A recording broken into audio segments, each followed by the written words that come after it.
Monsieur le Président du Conseil national de la transition, Mesdames et Messieurs les membres du CNRD, Messieurs les Présidents des institutions républicaines, chers honorables conseillers nationaux, Mesdames et Messieurs les membres du gouvernement, Mesdames les facilitatrices du dialogue, Messieurs les présidents des délégations spéciales, Messieurs les responsables des partis politiques, Mesdames et Messieurs les représentants des institutions diplomatiques et consulaires, Monsieur le Président du CNT l'a dit, la liste est longue. Mesdames et Messieurs, en vos grades, qualités, tout protocole observé.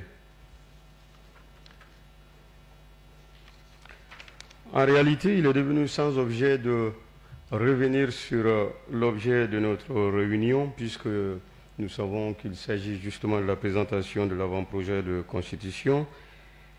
Les aspects méthodologiques ont été déclinés de manière, me semble-t-il, substantielle par le président du CNT, et le président de la commission constitution est venu au renfort justement de la posture pédagogique, n'est-ce pas, de la compréhension de la philosophie qui a présidé à l'élaboration de cet avant-projet.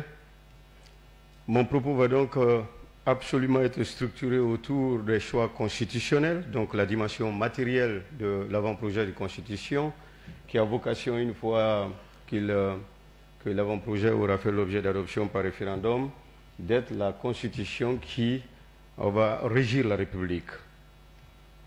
Mesdames et Messieurs, l'exercice de la mission constituante dévolue au Conseil national de la transition a reposé sur une démarche participative et inclusive, notamment illustrée par l'organisation du débat d'orientation constitutionnelle du 15 mai au 2 juin 2023. Celui-ci a essentiellement reposé et a eu pour objectif de recueillir des avis de chacune des composantes de la nation sur les choix constitutionnels à opérer.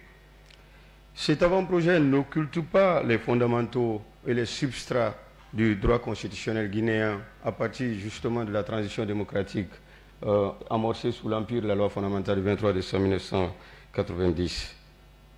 Il repose pour autant, pour l'essentiel, sur les choix constitutionnels récemment proposés au CNT, le président l'a dit, par les Guinéens à l'occasion des diverses consultations menées par les organes de la transition, y compris pour ce qui paraît comme la dimension politique la plus substantielle, le débat d'orientation constitutionnelle.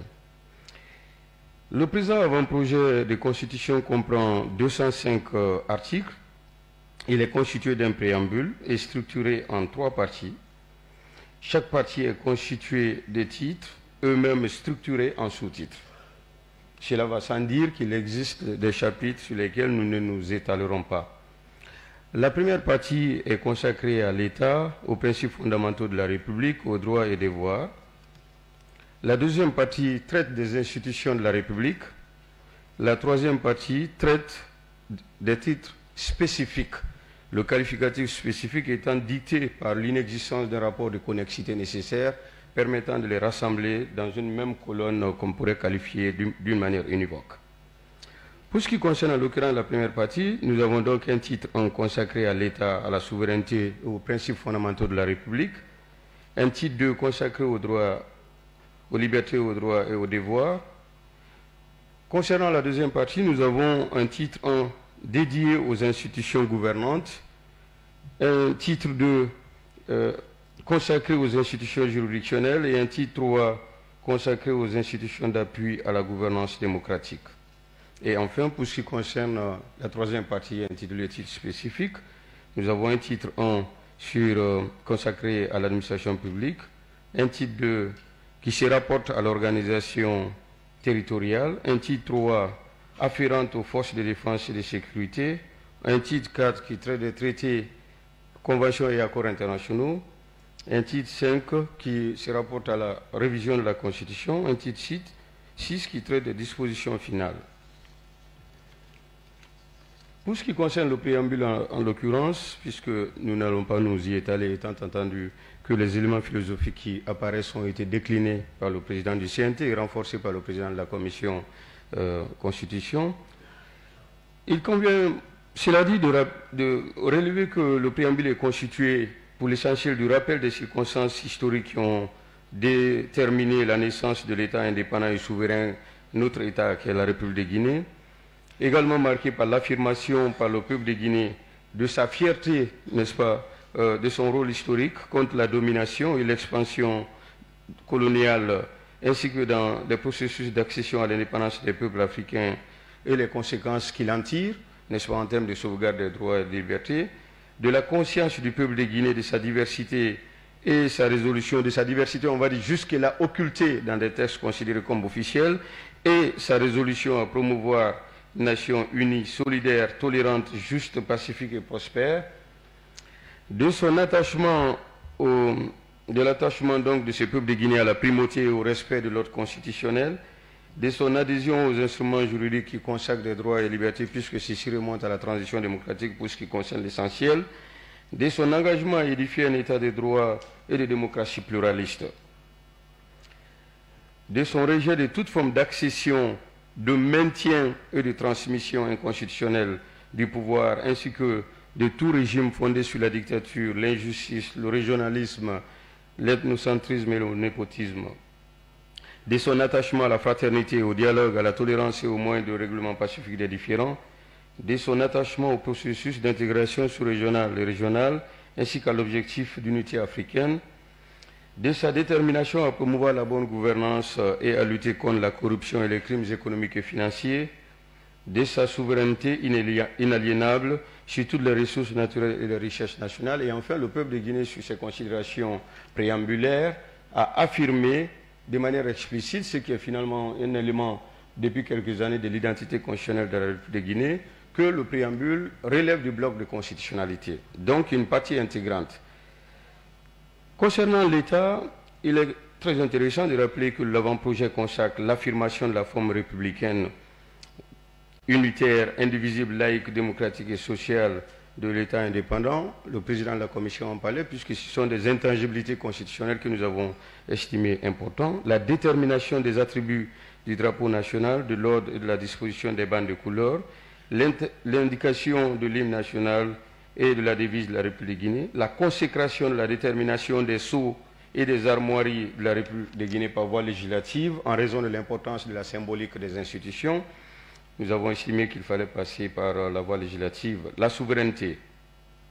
La désignation du peuple en tant que titulaire de la souveraineté, la déclinaison des modes directs et indirects de son exercice, l'affirmation des caractères du suffrage, l'engagement de l'État à assurer l'éducation des citoyens aux valeurs républicaines et démocratiques, l'engagement de l'État à garantir la participation des organisations de la société civile et des partis politiques à l'éducation civique et citoyenne, l'engagement de l'État à assurer l'harmonie entre les valeurs républicaines et démocratiques et les valeurs traditionnelles guinéennes, la reconnaissance aux citoyens et aux partis politiques du droit de participer à l'animation de la vie politique et à l'expression du suffrage, l'affirmation de l'obligation de tout parti politique d'être implanté sur toute l'étendue du territoire national. L'affirmation de l'obligation de tout parti politique d'être implanté sur toute l'étendue du territoire national, l'interdiction qu'un quelconque parti politique ne s'identifie à une ethnie, une région, à une religion ou à une quelconque communauté. La soumission des partis politiques et de leurs organes gouvernants à un ensemble de principes républicains. Il s'agit des principes d'inclusion, de diversité, de parité, de reddition des comptes et d'alternance démocratique, l'affirmation de la soumission des partis politiques aux décisions et des institutions et des organes de l'État dans le respect de la loi, l'affirmation du droit des partis politiques de s'opposer pacifiquement par les voies légales à l'action du gouvernement, l'obligation des citoyens d'exercer pacifiquement tous les droits et libertés, l'instauration de la candidature indépendante à toutes les élections avec pour modalité, le parrainage des candidats pour les élections. Concernant le sujet des langues, l'affirmation du statut de langue officielle du français, l'engagement de l'État à garantir l'enseignement des langues nationales, l'engagement de l'État à garantir la traduction des lois et des actes officiels de la République dans les langues nationales, le renvoi à une loi organique d'orientation linguistique, de la détermination des langues qualifiées du national et des modalités d'application de cette disposition considérée comme une disposition essentielle. Les principes fondamentaux de la République. L'avant-projet est marqué justement par l'édiction d'un ensemble de principes considérés comme fondamentaux, qualifiés de principes fondamentaux de la République. L'État s'engage à respecter et à faire respecter les principes fondamentaux ci-après. La sacralité de la vie humaine, l'inclusion, l'égalité et la parité, l'unité et la cohésion nationale, l'exercice pacifique des droits et libertés fondamentaux, l'inviolabilité du patrimoine national, des symboles et biens de l'État, la priorité de l'éducation, de la santé et de la sécurité dans les politiques publiques, la préservation de l'environnement et des écosystèmes, la gestion rationnelle, transparente et équilibrée, équitable des ressources naturelles pour le bien-être des populations à tous les niveaux, l'obligation de prise en compte du contenu local dans tous les domaines, tous les secteurs et à tous les échelons du territoire national, la promotion de la participation des Guinéens établis à l'étranger et de tous les acteurs sociopolitiques et économiques au développement national. Quels sont donc l'essentiel, puisque la démarche est exemplative et non exhaustive, pour ce qui concerne en l'occurrence ce rapport de présentation, quels sont donc, pour l'essentiel, les droits et libertés reconnus? On dit pour l'essentiel parce que nous avons reposé la démarche sur l'effet cliquet, pas de recul en matière de droits et libertés. L'essentiel des droits et libertés reconnus. Les choix constitutionnels en matière de droits et libertés reposent sur des perspectives de réalisation d'un état de droit démocratique intégrant les exigences et les spécificités culturelles locales de la Guinée, pays que la Constitution a vocation à régir. Ils sont ainsi nécessairement inspirés par l'esprit de la transition démocratique voulue par les constituants de la loi fondamentale du 23 décembre 1990 et l'essentiel des mutations apportées en termes notamment de liberté de la presse, de pluralisme politique et syndical. Les droits ont donc été catégorisés selon une typologie classique, droits civils et politiques reconnus. L'avant-projet de Constitution consacre la liberté et l'égalité ontologique des êtres humains qui ne peuvent faire l'objet de discrimination basées sur l'ethnie, la région, la religion, la couleur de la peau, le sexe, le patronyme, la langue, l'état physique ou mental, ainsi que les croyances et les opinions politiques, philosophiques ou religieuses.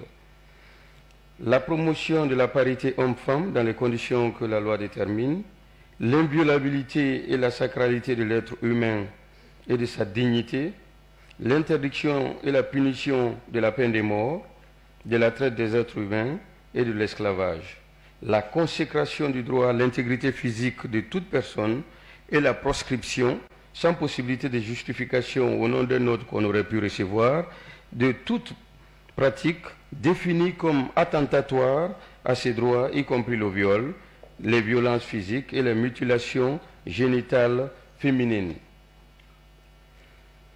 La consécration des exigences fondamentales d'un procès équitable. La liste est longue sur ce point. Le droit de cortège et de manifestation pacifique.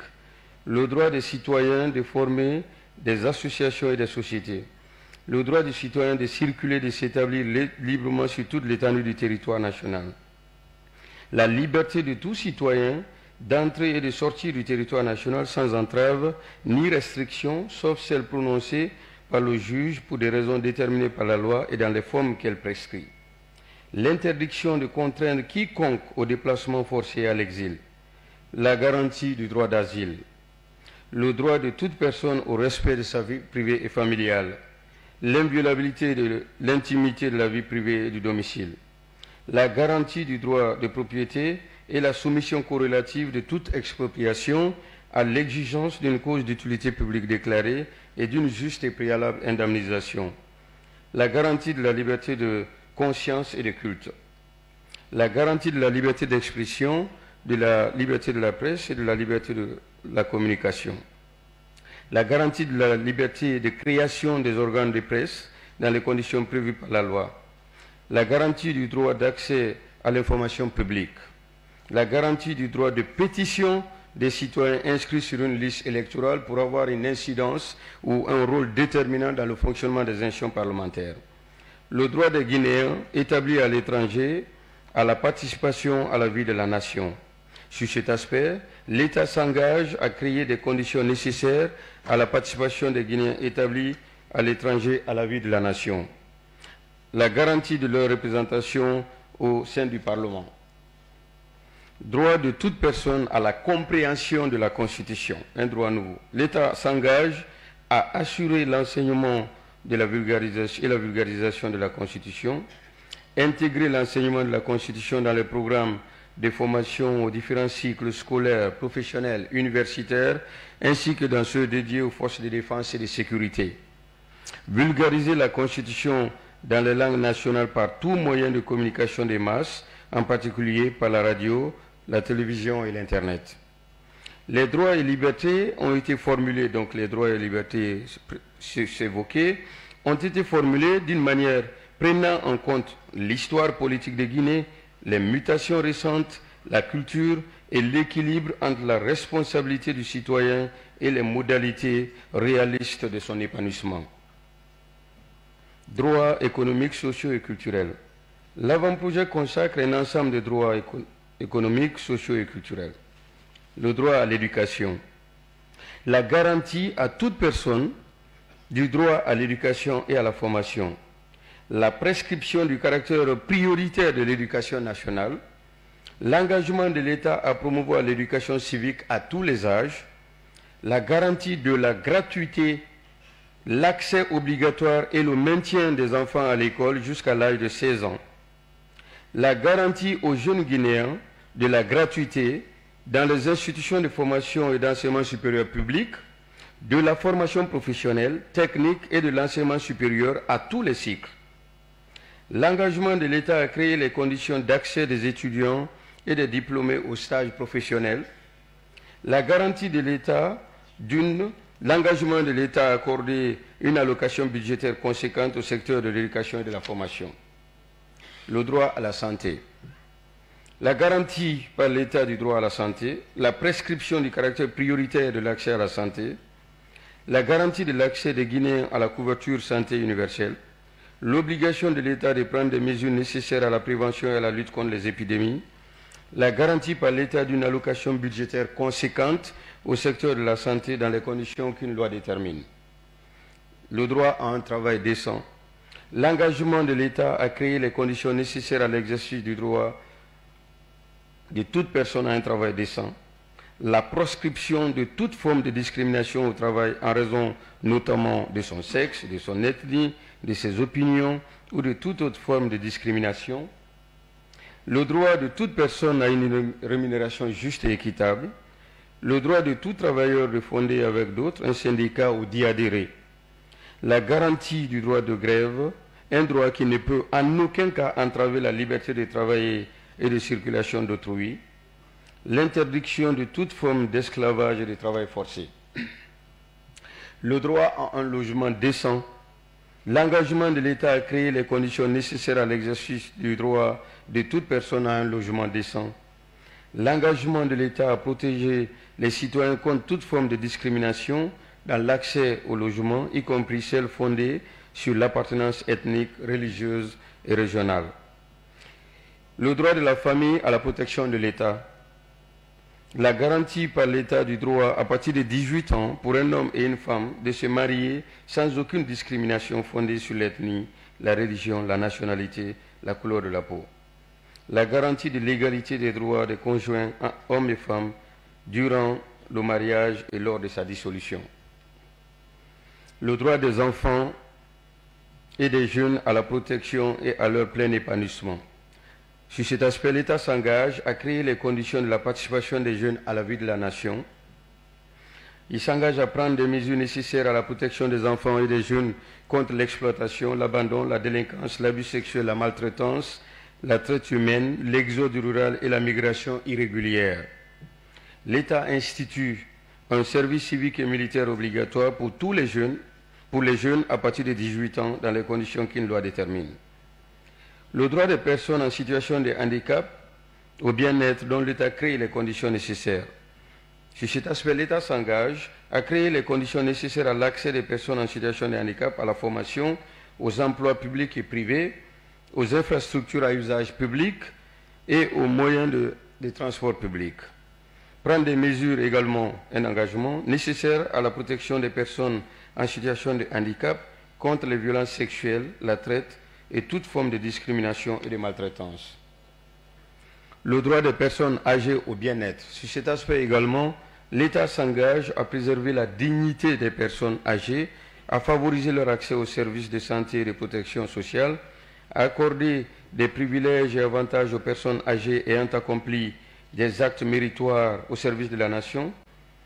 Les droits économiques, sur cet aspect, les droits économiques, sociaux et culturels reconnus ont été formulés avec une philosophie, le souci de la création des conditions normatives, de l'inclusion de toutes les catégories sociales dans la redistribution des richesses nationales, la promotion de l'épanouissement et de la dignité du citoyen, quel que soit son âge.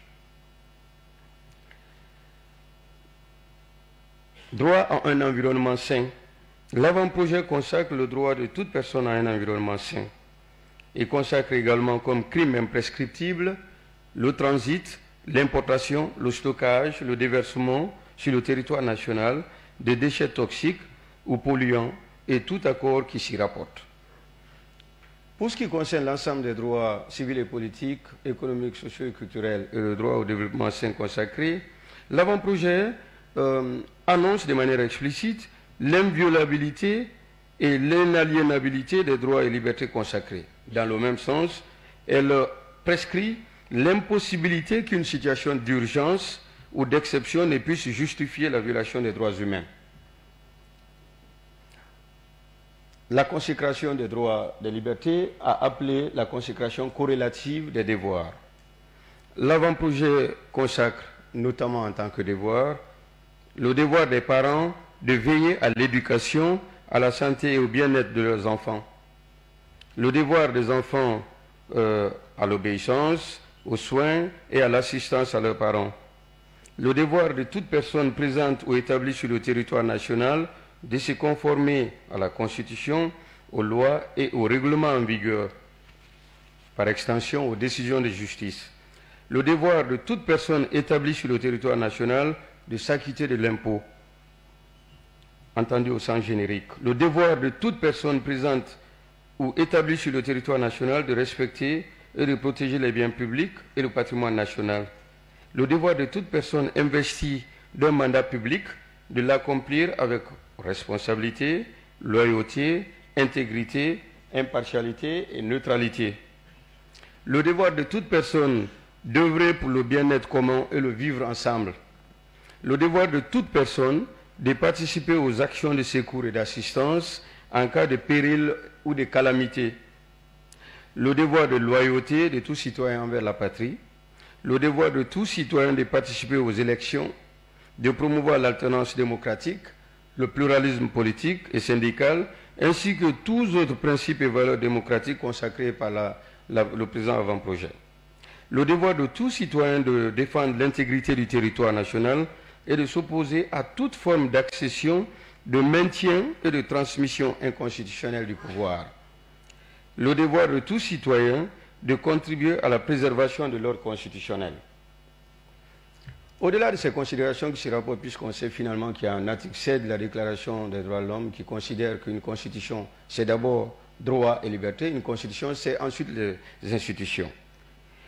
La deuxième partie est donc consacrée aux institutions qui ont été qualifiées par l'avant-projet de constitution de la République. Ces institutions de la République, sont de trois ordres. Premièrement, les institutions gouvernantes. Deuxièmement, les institutions juridictionnelles, il n'est pas écrit judiciaire. Troisièmement, les institutions d'appui à la gouvernance démocratique. Pour ce qui concerne le premier aspect, se rapportant en l'occurrence aux institutions gouvernantes, nous avons le président de la République, l'Assemblée nationale, le Sénat, le gouvernement. Pour ce qui se rapporte aux institutions juridictionnelles, nous avons la Cour constitutionnelle, la Cour suprême, la Cour des comptes, la Cour spéciale de justice, le Conseil supérieur de la magistrature. Et enfin, pour ce qui se rapporte aux institutions d'appui à la gouvernance démocratique, nous avons la Commission nationale pour le développement dont le président du CNT faisait cas, la Commission nationale de l'éducation civique et des droits de l'homme, l'organe technique indépendant en charge de la gestion des élections. Concernant le pouvoir exécutif, n'est-ce pas, dans lequel sont classées les institutions, le président de la République. Le président de la République est élu au scrutin majoritaire à 2 tours pour un mandat de 5 ans renouvelable une fois, ce qui est finalement une constante.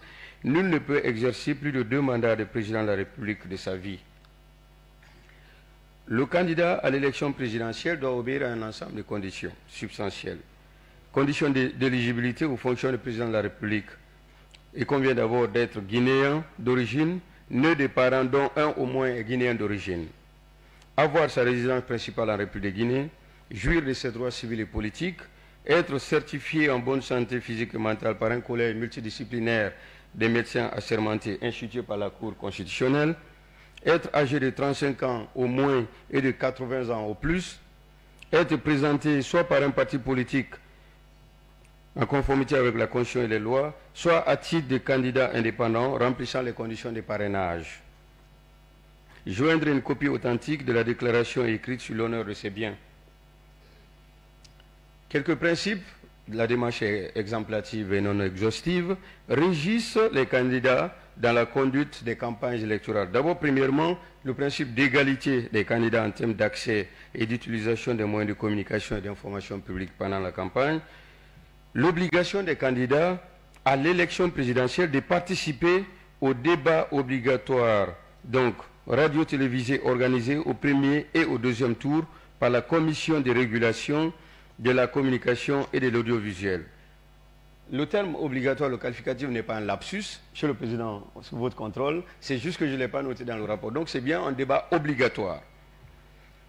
Deuxièmement, nous avons des exigences préalables que nous avons choisies de manière exemplative du Président de la République élu. Premier aspect, c'est l'incompatibilité aux fonctions du Président de la République élu de la détention d'une nationalité autre que la nationalité guinéenne et l'obligation de renoncement dans le délai requis. Il ne s'agit pas d'une erreur de droit, ce n'est pas une condition d'éligibilité, mais d'incompatibilité. La prestation de serment du Président de la République devant Dieu et devant le peuple de Guinée, l'obligation... Monsieur le Président, permettez-moi de dire bienvenue aux honorables religieux, parce que j'ai totalement occulté cet aspect. Maintenant que je suis arrivé à Dieu, je me suis rappelé. Merci. Désolé. OK. L'obligation du Président de la République de déposer à la Cour constitutionnelle de la déclaration écrite sur l'honneur de ses biens au début et à la fin du mandat. Quels sont donc les pouvoirs du Président de la République?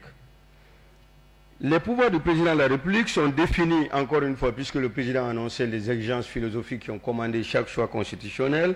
Les pouvoirs du Président de la République sont définis avec le souci de l'équilibre entre la nécessité de lui accorder les moyens de gouverner et l'exigence de prévenir son hégémonie dans le fonctionnement des institutions.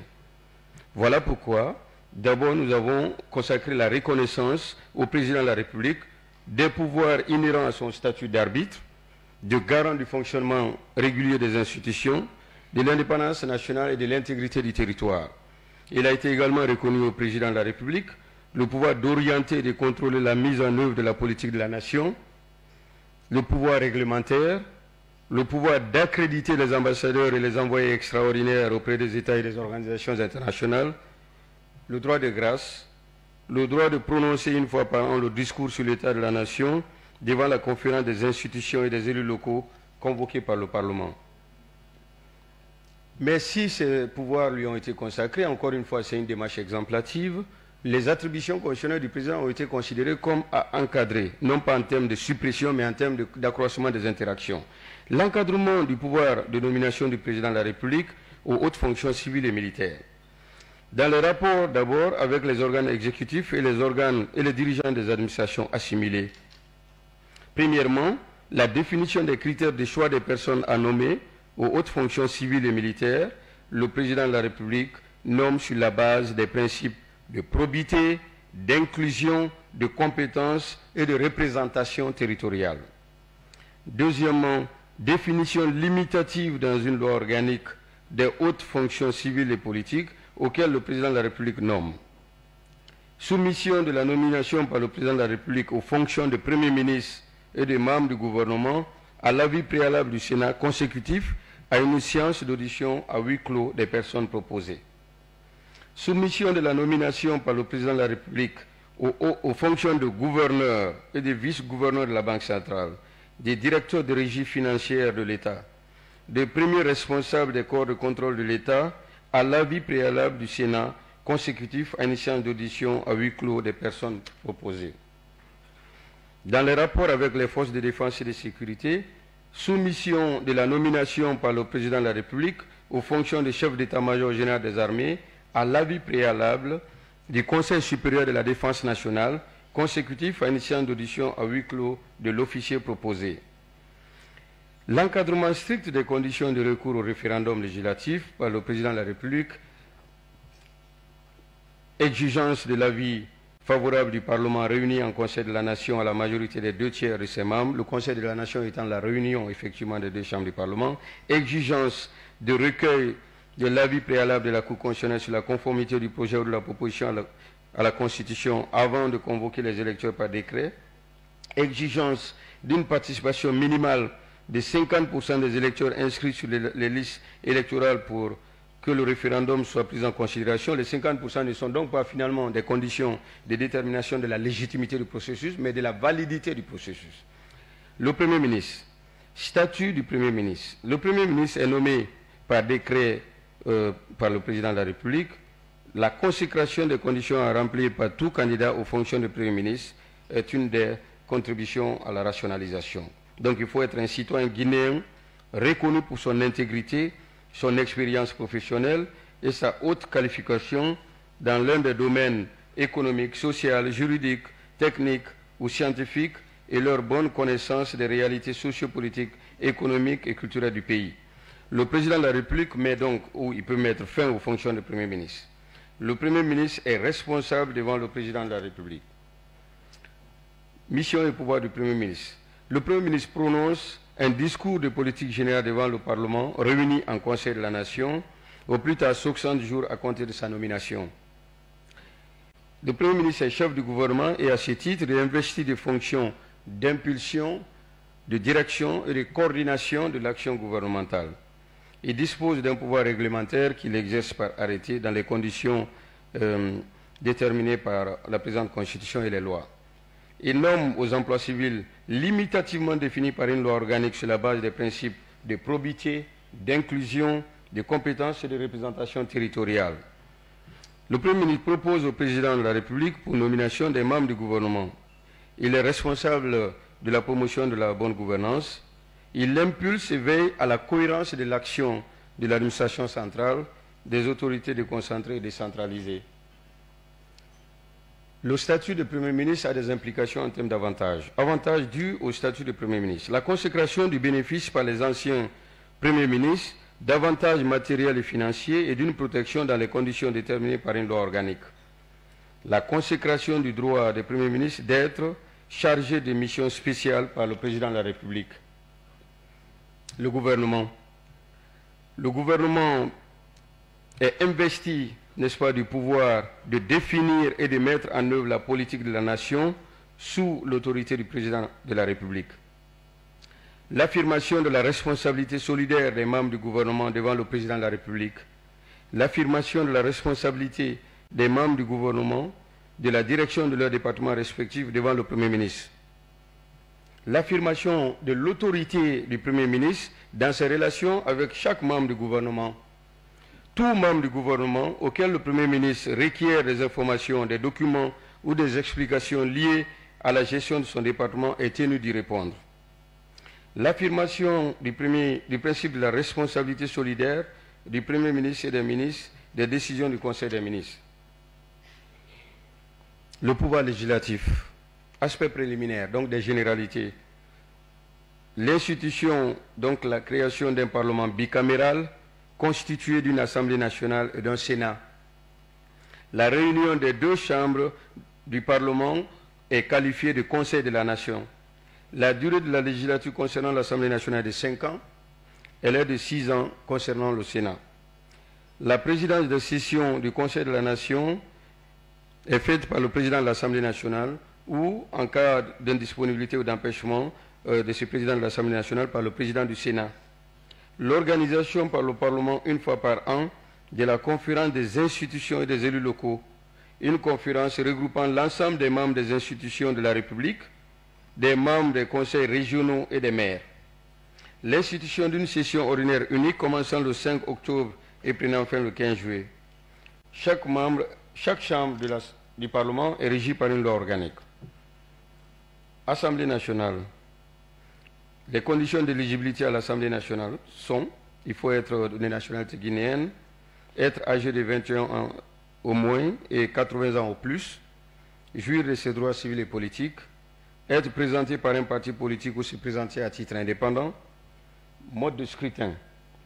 L'élection d'un tiers des députés a lieu au scrutin de liste nationale à la représentation proportionnelle. Les sièges non attribués au quotient électoral sont répartis à la plus forte moyenne au profit des candidatures des femmes ou des personnes en situation de handicap. Les 2 tiers de députés sont élus au scrutin uninominal à un tour. Les candidatures sont ouvertes aussi bien aux partis politiques qu'aux indépendants remplissant les conditions définies par la loi.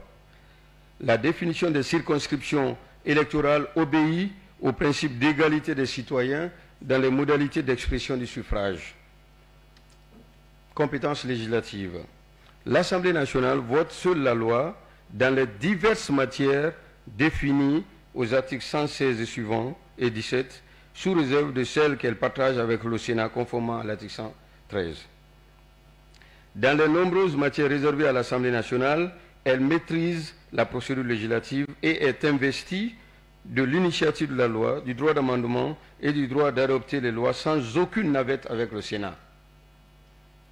Le Sénat, aspect préliminaire, donc des généralités. Le Sénat est l'assemblée représentative des collectivités décentralisées et des diverses composantes socio-professionnelles de la nation. La durée du mandat du sénateur est de 6 ans renouvelable. Le Sénat ne peut faire l'objet de dissolution.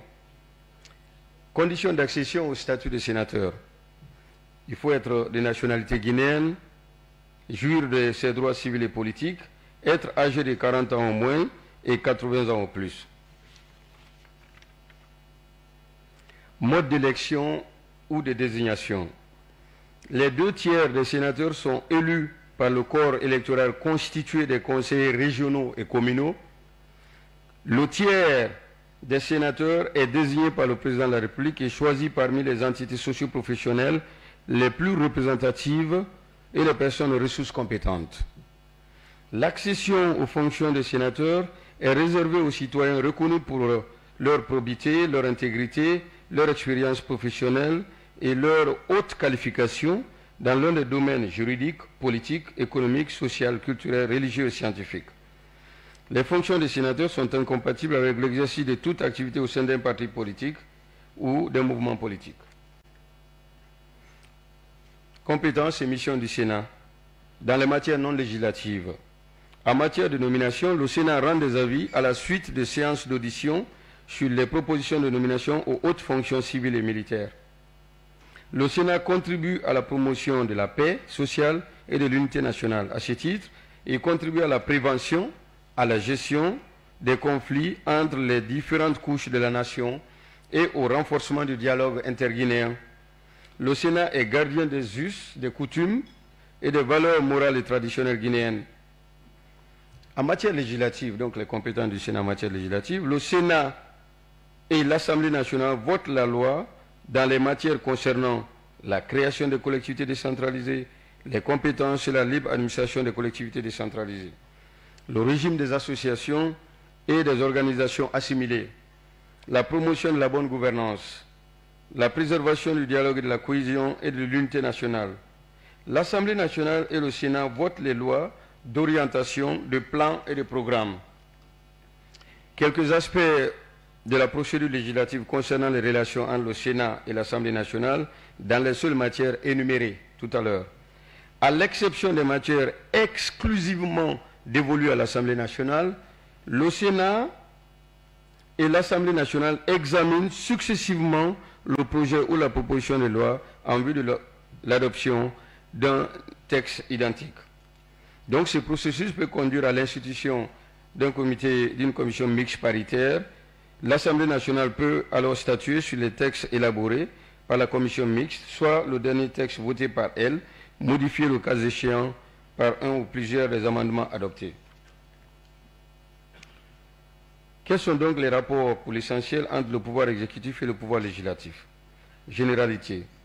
L'attribution aux députés, aux sénateurs, au Premier ministre de l'initiative de la loi du droit d'amendement, contrôle de l'action gouvernementale par le Parlement, évaluation des politiques publiques par le Parlement, l'obligation du gouvernement de fournir à l'Assemblée nationale ou au Sénat tout document, toute information et toute explication qui lui sont demandées sur sa gestion et ses activités.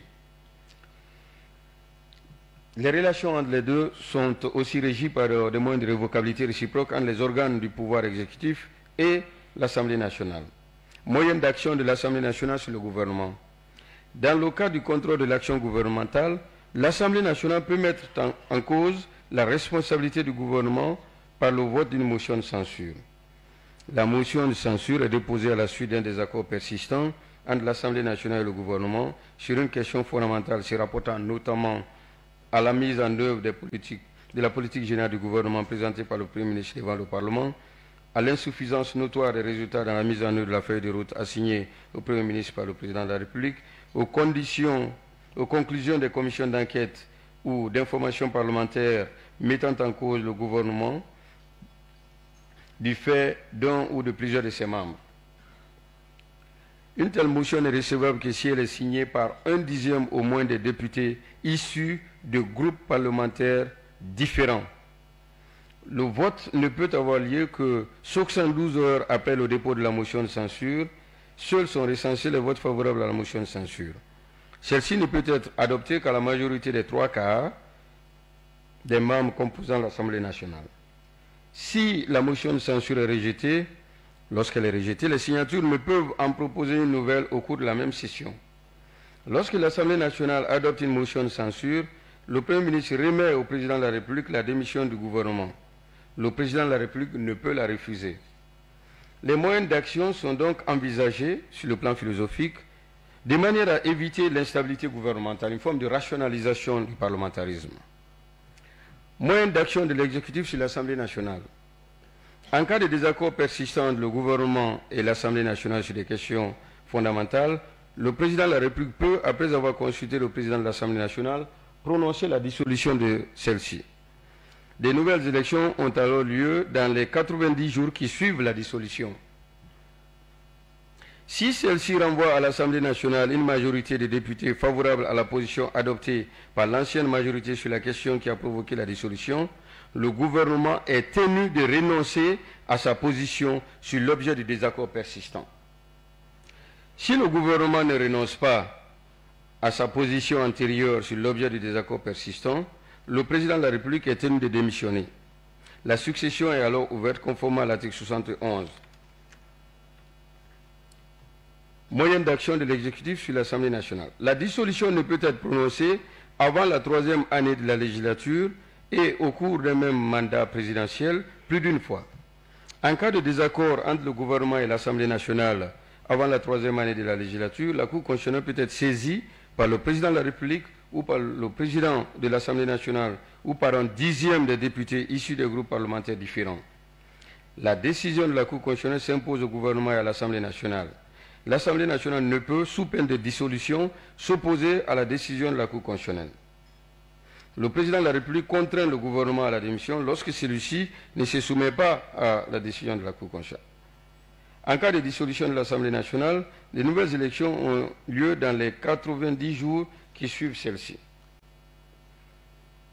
Des institutions juridictionnelles. La Cour constitutionnelle. La Cour constitutionnelle est la juridiction compétente en matière constitutionnelle, électorale, de liberté et des droits fondamentaux. Contrôle pour ce qui est de l'essentiel puisque la démarche est exemplative. Contrôle de constitutionnalité des lois. La Cour constitutionnelle ne peut être saisie par le Premier ministre, un 10e au moins des députés ou des sénateurs et la Commission nationale de l'éducation civique et des droits de l'homme aux fins du contrôle de constitutionnalité des lois ordinaires avant leur promulgation. Toute personne peut saisir directement par voie d'action la Cour constitutionnelle de l'inconstitutionnalité d'une loi. Toute personne peut, à l'occasion d'une affaire qui la concerne, soulever l'exception d'inconstitutionnalité d'une loi devant la juridiction saisie au fond. Composition de la Cour constitutionnelle. La Cour constitutionnelle est composée, donc elle comprend 11 membres de nationalité guinéenne, âgés de 45 ans au moins, choisis en raison de leurs compétences et de leur probité morale et intellectuelle. Les membres de la Cour constitutionnelle sont désignés comme suit. 2 hauts magistrats ayant au moins 25 années de pratique désignés par leur père, 3 enseignants-chercheurs ayant une expérience minimale de 15 années et titulaires au moins d'un doctorat en droit public élu par leur père, 4 personnalités choisies parmi les cadres intègres de haut niveau ayant des compétences avérées en droit, en sciences politiques et en gouvernance électorale avec au moins une expérience de 20 années, dont 2 par le président de la République, à raison d'une personnalité justifiant de compétences avérées dans la gestion des organisations non gouvernementales de défense et de promotion des droits de l'homme, 1 par le bureau de l'Assemblée nationale, 1 par le bureau du Sénat. 2 avocats ayant au moins 20 années de pratique et des connaissances avérées en contentieux électoral et des droits de l'homme élus par leur père. La nomination par décret des membres de la Cour constitutionnelle intervient à la suite de l'avis favorable du Sénat, consécutif à une séance d'audition à huis clos des personnalités proposées. Les juges constitutionnels sont assistés dans l'exercice de leurs fonctions d'une équipe d'assistants de nationalité guinéenne âgés de 35 ans au moins. Les assistants sont recrutés par voie de concours parmi les candidats justifiant au moins de 5 années de formation universitaire en droit ou en sciences politiques. La durée du mandat des juges constitutionnels est de 9 ans non renouvelable. La Cour suprême. Pour ce qui concerne l'essentiel des compétences, la Cour suprême est la plus haute juridiction de l'État en matière judiciaire et administrative. Elle est investie de compétences contentieuses et consultatives. Elle se prononce par la voie du recours en cassation et en annulation sur les arrêts et jugements rendus en premier ressort par les juridictions inférieures. Elle est juge en premier et dernier ressort de la légalité des actes administratifs du président de la République, du Premier ministre et des membres du gouvernement. Elle est juge en dernier ressort de la légalité des actes administratifs, des autres actes administratifs. Elle statue exceptionnellement sur les recours formés contre les modalités de désignation des membres de la Cour constitutionnelle et le décret de confirmation de ceux-ci. Elle connaît les décisions de la Cour des comptes par la voie du recours en cassation. Elle connaît par la voie du recours en cassation et en annulation des décisions des juridictions inférieures relatives aux autres contentieux administratifs. La Cour des comptes. La Cour des comptes est l'institution supérieure de contrôle a posteriori des finances publiques. Elle statue sur les comptes des comptables publics et parapublics, de tous organismes ainsi que de toute association et institution bénéficiant du concours financier de l'État. Elle statue sur les comptes de campagne électorale et de toute matière qui lui est attribuée par la loi. Elle est chargée de contrôler les déclarations des biens reçus par la Cour constitutionnelle dans les conditions définies aux articles 60 et 61. Elle appuie le Parlement dans le contrôle de l'exécution des lois, des finances, d'évaluation des politiques publiques. Lorsque la Cour des comptes requiert du gouvernement des informations, des documents ou des explications se rapportant à l'exécution des lois de finances, celui-ci est tenu d'y répondre. Les corps de contrôle de l'ordre administratif déposent leur rapport annuel à la Cour des comptes. La Cour spéciale de justice, compétence. La Cour spéciale de justice de la République est compétente pour juger le président de la République en cas de haute trahison, de crimes et délits commis dans l'exercice ou à l'occasion de l'exercice de ses fonctions. Elle est également compétente pour juger le Premier ministre et les autres membres du gouvernement pour les crimes et délits commis dans l'exercice ou à l'occasion de l'exercice de leurs fonctions. Définition des crimes de haute trahison. Il y a crime de haute trahison lorsque le président de la République viole son serment, est reconnu auteur, co-auteur, complice de violations graves et caractérisées des droits humains, est reconnu auteur d'apologie de la haine, de l'ethnocentrisme ou du régionalisme, est reconnu responsable d'actes attentatoires au maintien d'un environnement sain, durable et favorable au développement, compromet les intérêts nationaux en matière de gestion des ressources naturelles et des richesses nationales, Quelques indications de caractère procédural. En cas de haute trahison, la mise en accusation est initiée par un dixième au moins des députés issus de groupes parlementaires différents. Elle ne peut intervenir qu'à la suite d'un vote du Parlement réuni en Conseil de la Nation à la majorité des 2/3 des membres qui la composent au scrutin secret. Quelle est donc la composition de cette juridiction? La Cour spéciale de justice de la République est composée de 9 membres désignés comme suit. Un membre de la Cour suprême élu par ses pairs, un membre de la Cour constitutionnelle élu par ses pairs, un membre de la Cour des comptes élu par ses pairs, 3 députés appartenant à des groupes parlementaires différents élus par l'Assemblée nationale, 3 sénateurs élus par le Sénat. Les membres de la Cour spéciale de justice de la République sont désignés dès la 2e séance plénière du Parlement pour la durée de la législature.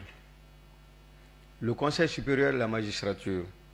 Le Conseil supérieur de la magistrature est obligatoirement saisi sur avis de toute question pour avis sur toute question concernant l'indépendance de la magistrature et la carrière des magistrats. Le Conseil supérieur de la magistrature, statuant comme conseil de discipline des magistrats, est présidé par le premier président de la Cour suprême. Le président de la République ne siège pas au Conseil supérieur de la magistrature, statuant en formation disciplinaire. Au-delà de ces institutions juridictionnelles, nous avons des institutions d'appui à la gouvernance démocratique. Les institutions d'appui à la gouvernance démocratique œuvrent à la promotion de la démocratie, de la bonne gouvernance et de l'état des droits dans les conditions définies par la présente Constitution et les lois. Elles accomplissent leur mission en toute indépendance, intégrité, impartialité et transparence. Elles peuvent attirer l'attention du président de la République, du gouvernement, du président de l'Assemblée nationale et du président du Sénat sur toute réforme qui leur paraît conforme ou contraire à l'intérêt général dans leur domaine. La Commission nationale pour le développement. La Commission nationale pour le développement a pour mission de contribuer à la définition des stratégies nationales et régionales de développement.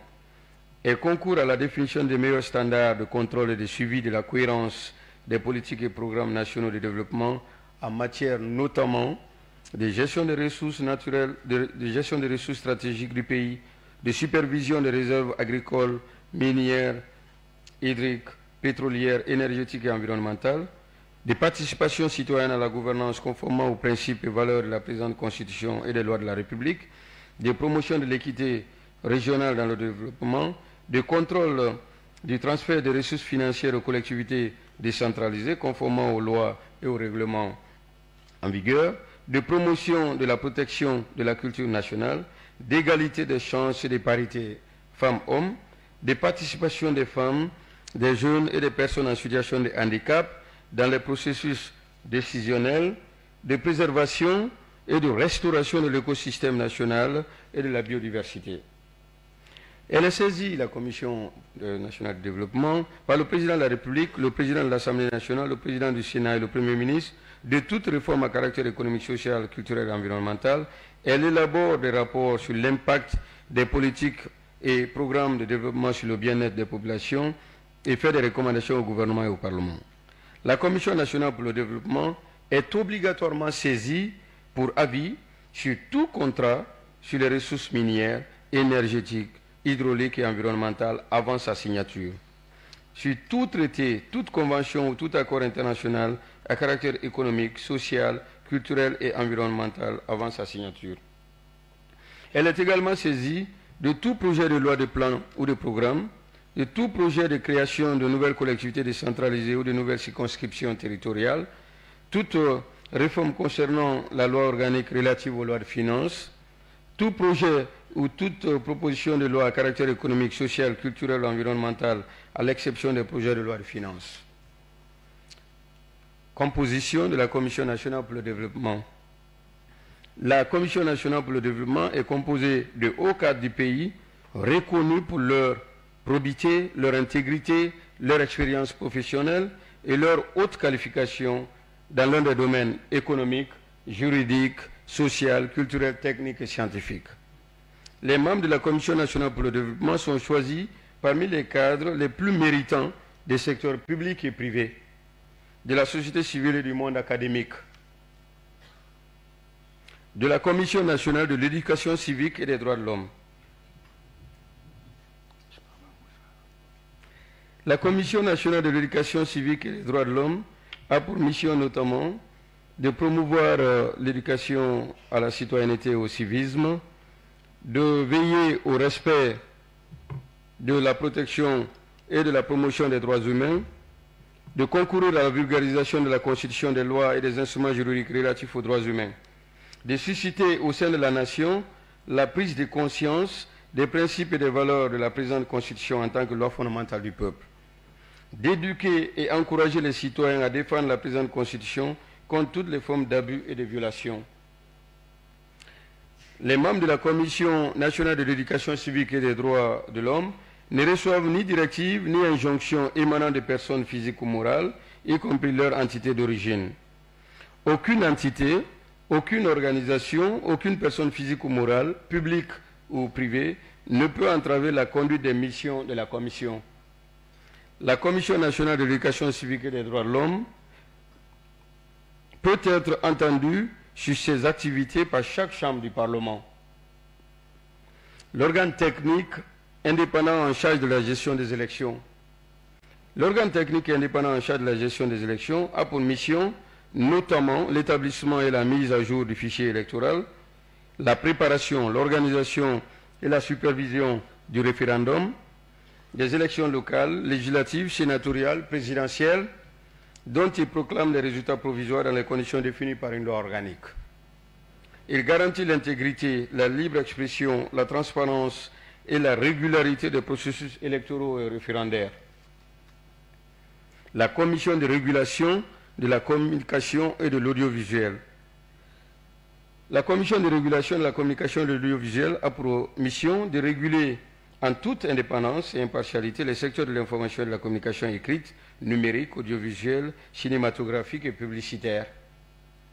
À ce titre, elle veille notamment au respect de la liberté d'expression et de la presse, des règles et conditions de production, de programmation et de diffusion des émissions relatives aux campagnes électorales par les médias, des statuts des professionnels de la presse, de l'éthique et de la déontologie par les journalistes et autres professionnels de la communication, de la dignité humaine et des droits de l'homme dans les programmes mis à disposition du public par les médias publics et privés, des dispositions proscrivant l'incitation à la violence, l'incitation à la haine et à toute forme de discrimination, les discours ou propos portant atteinte à la sécurité nationale, à l'ordre public, à la réputation, à l'honneur, à la dignité humaine et aux droits d'autrui, y compris par les promoteurs et utilisateurs des médias sociaux. Elle veille également à l'accès au traitement équitable par les médias des organisations de la société civile et des partis politiques. Les autorités administratives indépendantes. Les autorités administratives indépendantes sont des institutions de l'État investies d'une mission de protection des droits fondamentaux et de régulation économique des secteurs considérés comme essentiels et pour lesquels le gouvernement n'envisage pas d'intervenir directement. Elles exercent leur mission en toute intégrité, neutralité, impartialité et transparence. Elles disposent d'attributions administratives et juridictionnelles. Merci. L'administration publique. Troisième partie des titres spécifiques. L'administration publique. L'administration publique est au service exclusif des populations. Elle est apolitique, neutre et impartiale. Nul ne peut la détourner à des fins personnelles ou partisanes. Toute conduite partisane, ethnique et clanique est punie par la loi. L'organisation territoriale.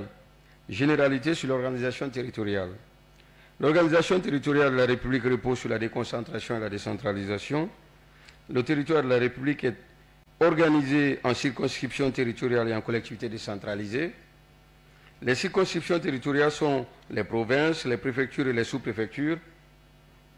La création des circonscriptions territoriales, leur réorganisation et leur fonctionnement relèvent du domaine réglementaire. Les collectivités décentralisées sont les régions naturelles et les communes. La création des collectivités décentralisées ainsi que leur réorganisation relève du domaine de la loi. Toute initiative de création de nouvelles collectivités décentralisées ou de circonscriptions territoriales est soumise à l'avis préalable de la Commission nationale pour le développement, dont l'analyse repose notamment sur des critères de viabilité économique, d'homogénéité géographique, sociale et culturelle. Les collectivités décentralisées s'administrent librement par des conseils élus. Le régime spécifique des collectivités décentralisées. Les collectivités décentralisées ont pour mission d'œuvrer pour le développement économique, social, sanitaire, éducatif, culturel et sportif de leur territoire. Elles bénéficient de compétences transférées d'une autonomie de gestion. Elles bénéficient des ressources dont elles peuvent disposer librement dans les conditions définies par une loi. Les collectivités décentralisées bénéficient d'une part des ressources fiscales nationales pour faire face aux compétences transférées sur la base d'une péréquation définie par la loi. Le budget de l'année N ne peut être adopté par l'Assemblée nationale que lorsque les ressources déclarées au titre de l'année N-1 ont été effectivement rétrocédées aux collectivités locales. Tout transfert de compétences de l'État aux collectivités décentralisées doit être accompagné de l'attribution de ressources équivalentes à celles qui étaient consacrées à leur exercice. Toute création ou extension de compétences ayant pour conséquence d'augmenter les dépenses des collectivités décentralisées est accompagnée de ressources déterminées par la loi. Les forces de défense et de sécurité. Les forces de défense et de sécurité ont pour mission d'assurer la défense de l'intégrité du territoire et des intérêts supérieurs de la nation, de garantir le maintien et le rétablissement de l'ordre public dans les conditions définies par la loi, d'assurer la protection des personnes et de leurs biens, de participer au développement socio-économique et culturel du pays ainsi qu'aux travaux d'intérêt public, de participer aux missions de paix, de stabilité sous-régionale, régionale et internationale, de contribuer à la formation et à l'éducation civique des jeunes dans les conditions définies par la loi. Les forces de défense et de sécurité sont républicaines et apolitiques. Elles disposent du droit de vote. Elles sont au service de la nation et soumises à l'autorité civile légalement établie. Elles exercent leur mission dans le respect des droits de la personne humaine. Nul ne peut les détourner à ses propres fins. Elles sont en toutes circonstances tenues de respecter et protéger les institutions de la République et de s'abstenir de toute activité contraire à la Constitution, aux lois de la République ou de tout acte de nature à porter atteinte à la sûreté de l'État. Nul ne peut organiser des formations militaires, paramilitaires ou des milices à titre privé ou entretenir des groupes armés ou des milices. Des traités, conventions et accords internationaux. Le président de la République négocie et ratifie les traités, conventions et accords internationaux. Les traités, conventions et accords internationaux sont soumis à la ratification. La soumission des traités, accords et conventions internationaux exige l'approbation par l'Assemblée nationale. Donc, soumission de la ratification ou de l'approbation des traités ayant pour objet la cession, l'échange ou l'adjonction du territoire à une consultation préalable des populations par voie référendaire. Soumission des traités, conventions et accords internationaux à un contrôle obligatoire de conformité à la Constitution avant leur ratification. La révision de la Constitution. Généralité sur les exigences préalables de la révision. L'initiative de la révision de la Constitution appartient concurremment au président de la République et aux membres du Parlement. Tout projet de révision soumis à la procédure projet de révision soumis à une procédure référendaire et ensuite on verra projet soumis à une procédure parlementaire. Toute initiative de révision de la Constitution doit être annoncée préalablement par le président de la République à travers un discours à la nation. Pour être pris en considération, le projet ou la proposition de révision doit être adopté par le Parlement réuni en Conseil de la Nation à la majorité des 2/3 de ses membres. La révision de la Constitution est définitive lorsqu'elle a été approuvée par référendum à la majorité absolue des suffrages exprimés. Le référendum de révision de la Constitution n'est pris en considération qu'à la condition que 60% au minimum des électeurs inscrits sur les listes électorales y participent. Les implications institutionnelles des projets de révision soumis à une procédure référendaire, donc les conséquences. Au lendemain du référendum, quel que soit le résultat du processus, le gouvernement présente immédiatement sa démission qui ne peut être refusée par le président de la République. Aucun membre de ce gouvernement ne peut être promu à une fonction équivalente ou supérieure jusqu'au terme du mandat en cours du président de la République. Un texte rejeté par le peuple ne peut de nouveau être soumis au référendum avant les 5 années à compter de la date précédente du référendum. Projet de révision soumis à une procédure parlementaire. Le projet de révision n'est pas présenté, le projet ou la proposition n'est pas présenté au référendum lorsque le président de la République décide de le soumettre uniquement au Parlement. Dans ces cas, les citoyens inscrits sur les listes électorales ont 30 jours à compter de l'annonce de la soumission du projet au Parlement pour s'y opposer par voie de pétition. Le projet n'est pas soumis au vote du Parlement lorsque la pétition recueille un nombre de signatures équivalent à 1/10 des citoyens inscrits sur les listes électorales et répartis sur le territoire national. Une loi détermine les conditions de mise en œuvre de la pétition. Au cas où le projet de révision constitutionnelle n'a pas fait l'objet d'opposition par voie de pétition ou que la pétition initiée n'a pas atteint le nombre requis de signatures, il est approuvé à la majorité des 3/4 des membres du Parlement réunis en Conseil de la Nation. Les implications institutionnelles du projet de révision soumis à la procédure parlementaire. Quelle que soit l'issue du processus, le président de la République procède à la dissolution obligatoire de l'Assemblée nationale. De nouvelles élections sont alors organisées dans les 90 jours à compter de la dissolution de l'Assemblée nationale. Dans tous les cas, le projet ou la proposition de révision doit préalablement faire l'objet d'une large vulgarisation, y compris dans les langues nationales. Aucune révision constitutionnelle n'est possible à la dernière année d'un mandat en cours. Nonobstant les procédures de révision évoquées aux alinéas précédents, aucune disposition de la présente Constitution ne peut faire l'objet de révision avant l'écoulement de la période de 30 ans, à compter de la date de promulgation sous réserve de ce qui suit. Les révisions peuvent être initiées sur le fondement de l'alinéa 2 de l'article 140, se rapportant à la contrariété éventuelle entre une disposition d'un traité et celle de la Constitution. Ces révisions n'entraînent ni démission du gouvernement, ni dissolution, ni démission du gouvernement, ni dissolution de l'Assemblée nationale. Les principes et valeurs considérés comme insusceptibles de révision. Les principes et valeurs ci-après ne peuvent en aucun cas faire l'objet de révision. La forme républicaine de l'État, le principe de la laïcité de l'État, le principe de l'unité de l'État, de l'unicité de l'État, le principe de la séparation et de l'équilibre des pouvoirs, le pluralisme politique et syndical, le principe de la limitation du nombre et de la durée des mandats du président de la République. Tout projet, toute action ayant pour objet ou pour effet de porter atteinte à la lettre ou à l'esprit de chacun de ces principes et valeurs ci-dessous est constitutif de haute trahison. Tout agent de l'État, toute personne contribuant par un mouvement de soutien ou par une quelconque forme de propagande à la mise en œuvre d'un projet ayant pour objet ou pour effet de porter atteinte aux principes et aux valeurs énumérées à l'alinéa 1 du présent article commet un délit dans les conditions définies par une loi. Régime spécifique de sauvegarde de la présente Constitution. La présente Constitution ne peut être invalidée par une quelconque déclaration. Toute déclaration ayant pour objet la suspension ou l'abrogation de la présente Constitution est nulle et de nul effet, quelle que soit sa nature et les motivations de son auteur. Toute déclaration ayant pour objet la dissolution des institutions consacrées à l'article 41, autrement que par les mécanismes prévus par la présente Constitution, est nulle et de nul effet, quelle que soit sa nature, les motivations de ses auteurs et les circonstances.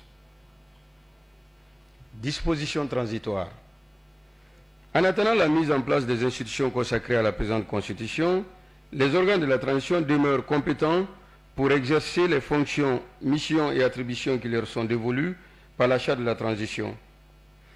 Les lois et règlements en vigueur demeurent valides et applicables tant qu'ils ne sont pas contraires aux nouvelles lois et aux nouveaux actes réglementaires adoptés sous l'empire de la présente Constitution.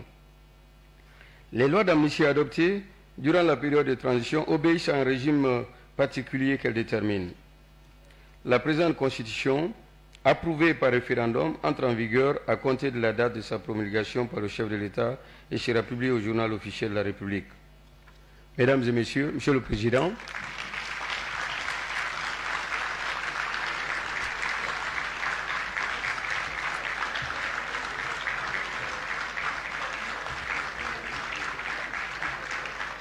merci. Mesdames et Messieurs, Monsieur le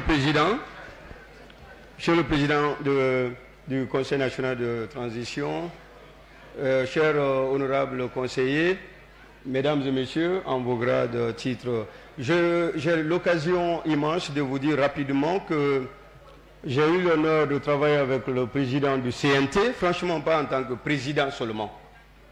Je n'ai pas envie de dire que c'est l'une des vertus aussi d'un certain âge, parce que si je le dis, le propos peut paraître discriminatoire, mais je pense que bosser à 2 heures, 1 heure, moi-même j'ai vieilli sans avoir été jeune, c'était un grand plaisir parce que franchement, la compréhension des mécanismes, la célérité, la capacité permanente à proposer et à comprendre, en gros, l'inexistence d'une limite idéologique, c'est-à-dire que quand il pense à une idée, il accepte, vous y allez.